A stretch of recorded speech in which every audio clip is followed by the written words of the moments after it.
Hello everyone! Many newbies asking us a question. Is it safe to repair a blown fuse in laptop batteries?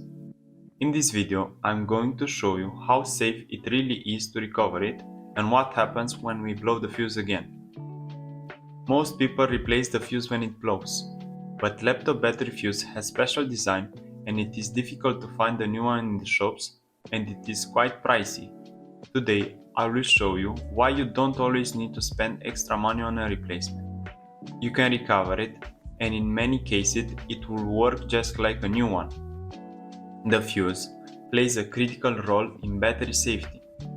Unlike generic wire fuse, which protects against short circuits only, this advanced version could protect the pack in case of various extreme events, like overvoltage, cells unbalance, short circuit, or other critical safety conditions. Full list of such events could be found in the monitoring chip datasheet. Below is example from BQ40Z55 Texas Instruments fuel gauge. As you can see, fuse configuration is flexible enough and pack manufacturer could enable as much of this option as necessary for pack safety. Regular hardware fuse could only be blown in case of overcurrent or short circuit. That's why laptop battery use this advanced controllable fuse.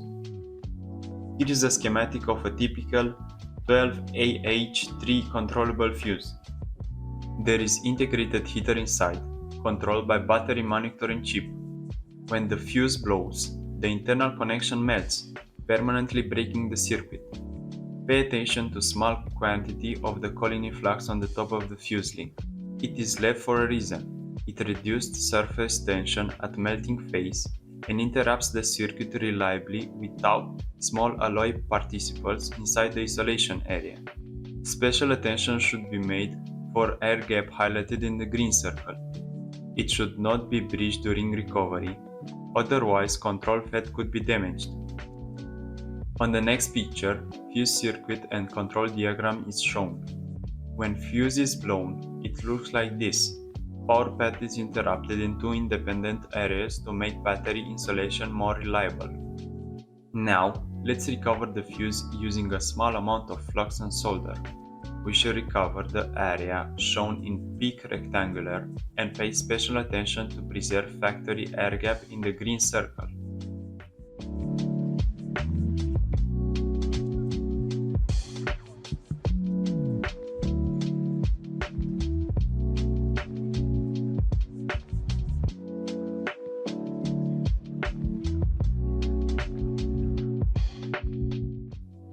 Alright, now comes the interesting part.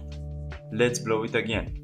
We can do this by sending a blow fuse command using the NLB1 analyzer over SM bus. This simulates a fault condition. As you can see, the fuse blows instantly and the connection is completely interrupted. This confirms that even after recovery, the fuse still behaves as expected.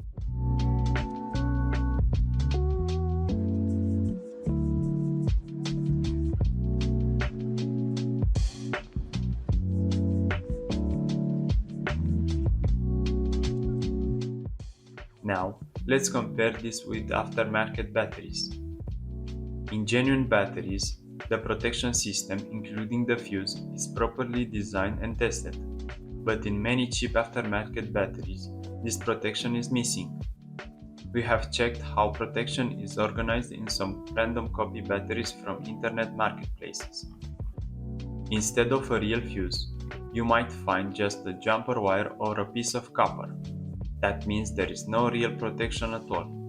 In base case, it is equipped with generic fuse like on second example. And the problem is, millions of these unsafe batteries are sold online on platforms like eBay, Amazon and Alibaba, simply because they are cheaper.